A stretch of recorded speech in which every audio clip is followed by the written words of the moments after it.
London, AP. Thousands of ride or die Taylor Swift fans who missed out on her US concert tour last year or didn't want to buy exorbitantly priced tickets to see her again found an out-of-the-way solution: fly to Europe. The pop star is scheduled to kick off the 18-city Europe leg of her record-setting Eras tour in Paris on Thursday, and plane loads of Swifties plan to follow Miss Americana across the pond in the coming weeks. The arena where Swift is appearing said Americans bought 20% of the tickets for her 4 sold-out shows. Stockholm, the tour's next stop, expects about 10,000 concertgoers from the US. A concert might sound like an odd raison d'etre for visiting a foreign country, especially when fans can watch the Eras tour from home via the documentary now streaming on Disney+. Yet online travel company Expedia says continent hopping by Swift's devotees is part of a larger trend it dubbed tourism, while observing a pattern that emerged during Beyoncé's Renaissance World Tour.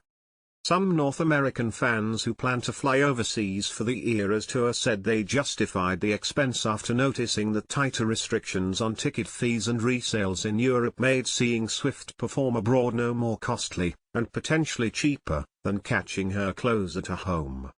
They said, "Wait a minute, I can either spend $1,500 to go see my favorite artist in Miami, or I can take that $1,500 and buy a concert ticket, a round-trip plane ticket, and 3 nights in a hotel room," Melanie Fish, an Expedia spokesperson and travel expert, said. That was the experience of Jennifer Warren, 43, who lives in St. Catharines, a city in the Niagara region of Ontario. She and her 11-year-old son love Swift but had no luck scoring what she considered as decently priced tickets in the US. Undeterred, Warren and her husband decided to plan a European vacation around wherever she managed to get seats.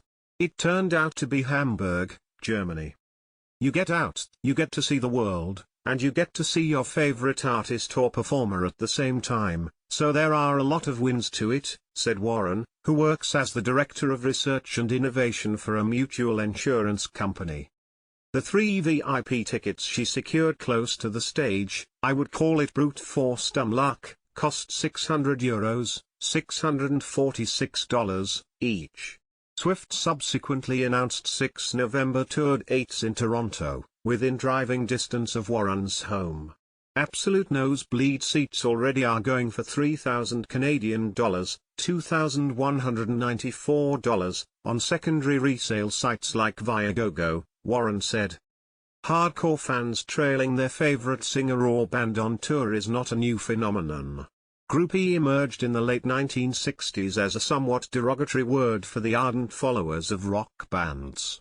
Deadheads took to the road in the 1970s to pursue the Grateful Dead from city to city.